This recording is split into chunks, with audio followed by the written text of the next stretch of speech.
Eh, bueno, quiero agradeceros a todos los que venís. Estáis invitados, como sabéis, a la sugestión, la sugerencia es que leáis un poema suyo, algo, comentéis un recuerdo o algo entrañable que tengáis de él y tal. Y bueno, yo quería empezar, aparte, claro, recibiros y tal. Quiero empezar leyendo un poema suyo que se publicó en la exposición que hizo de Francisco Mateos en el año 74 y que hace poco, hablando con él, me dijo que era la exposición que más le había gratificado hacer, que la hizo aquí en Orfila, apenas 6 meses o aproximadamente que se había abierto la galería. Y bueno, también por una relación muy especial que él tuvo siempre con Mateos y que es muy simbólica un poco también de su trayectoria, en el sentido de esa necesidad de enlazar, de conectar con esa generación de la República, de antes del golpe fascista, y que había truncado al fin y al cabo lo que era la cultura, el espíritu, ¿no?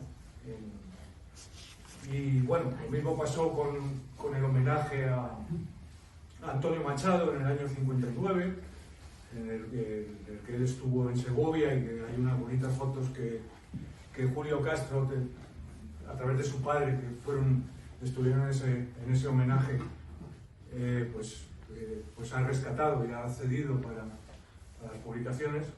Y bueno, esto es un poco comentaros en este contexto la significación de Mateos, la importancia que él dio a Mateos y la gran amistad que tuvieron, las muchas colaboraciones que tuvieron cuando él mi padre publicó esa primera colección de grabados y poemas,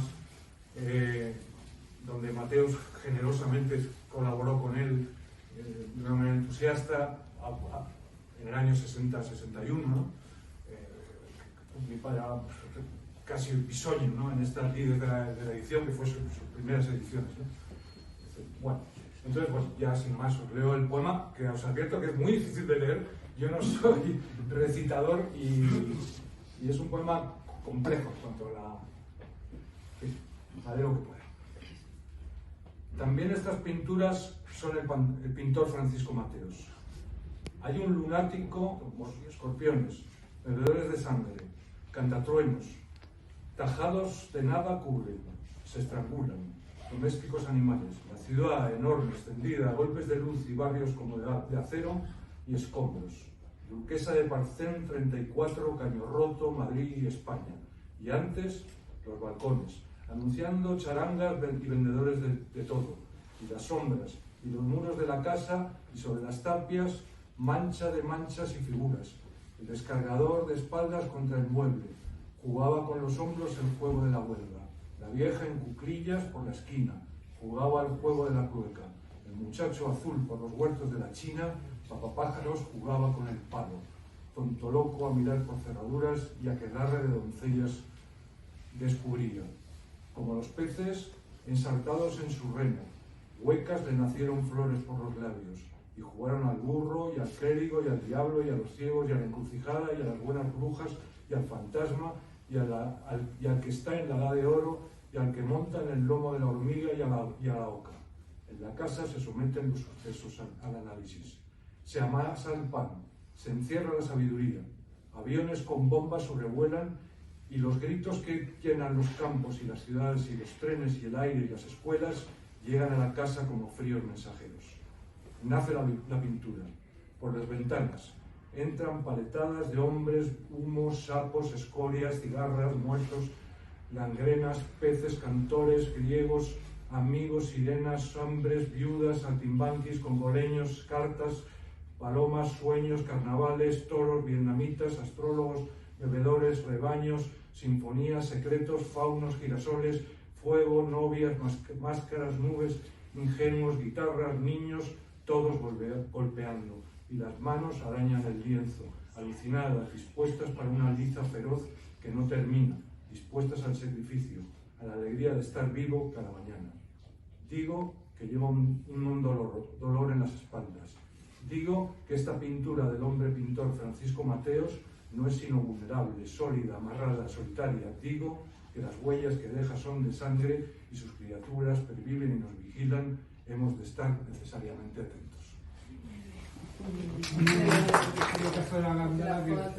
Del grupo de Acento y gran amigo de mi padre. Leeré un fragmento ahora de una parte de signos y contraseñas, pero sí quería decir,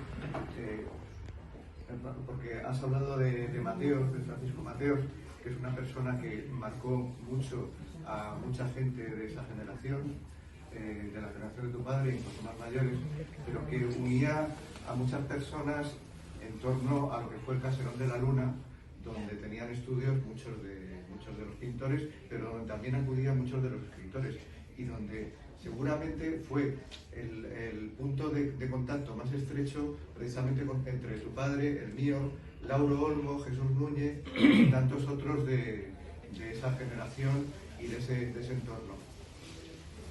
Antonio Leiva era un hombre de una amistad incondicional. Eso lo vimos muy claro en un momento dado, aunque estaba clara la amistad desde que éramos, está mi hermana también ahí, desde que éramos pequeños, le hemos conocido.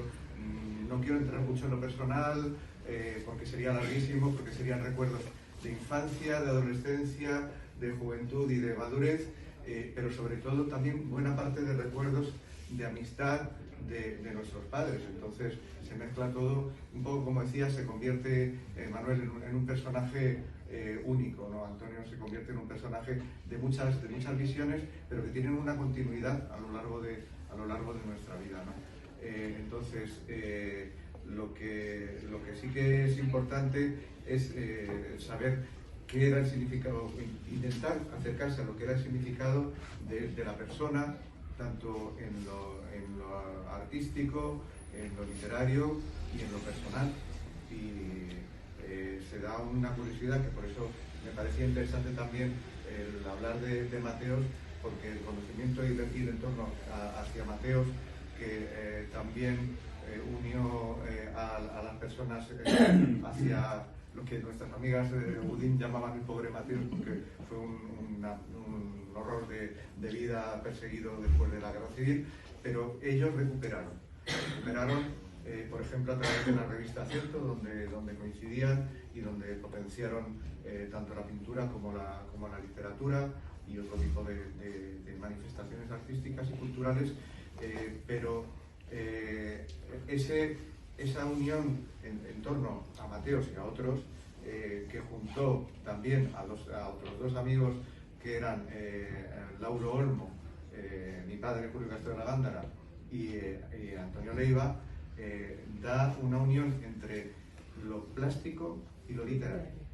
Entonces parece como si Mateos fuera un aglutinante que hace que Antonio Leiva lo convierta en una unidad que está mucho en esta galería y que seguirá siempre en esta galería, porque es donde se ha manifestado durante tantas décadas.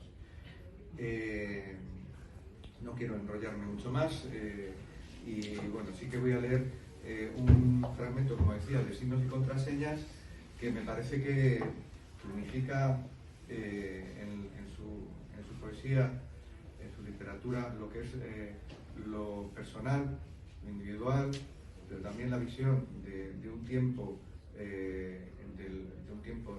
sometido al fascismo, que conocimos como franquismo aquí, y también al encuentro con el otro, con la otra, con las otras personas. Dice: el silencio ascendía, espiral y amenazante, hasta los absurdos claroscuros del techo. Signos adivinados en las sombras, signos rescatados de las sombras. Los azules muchachos, ávidos, con su penetrante olor a ciénaga y agua de colonia. Anónimos rostros inmóviles como estatuas.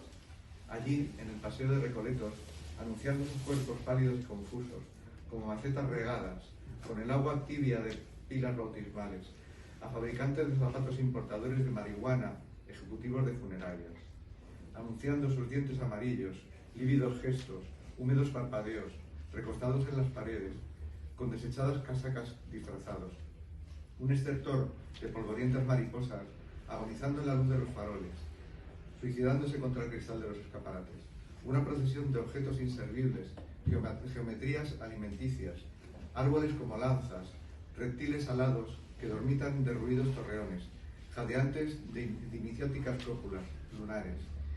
Y nosotros, temblorosos como animales puros y solitarios, temblorosos y débiles, porque fuimos inseminados que no engendrados naturalmente entre sacos terreros.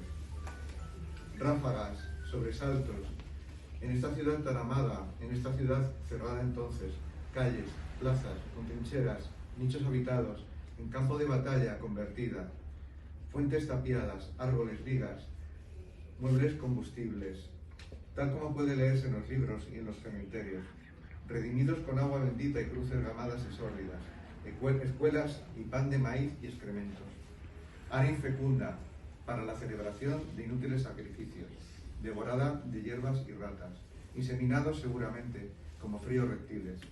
La única verdad que nos fue dada a entender es la muerte.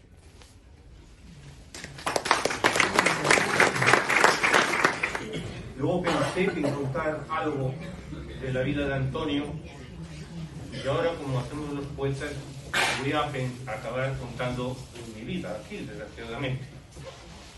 Yo recuerdo a Antonio Leiva en momentos sucesivos que confluyen en el momento actual. Siendo muy joven, yo más joven todavía, yo casi niño, pues era un poeta que quería hacer muchas cosas.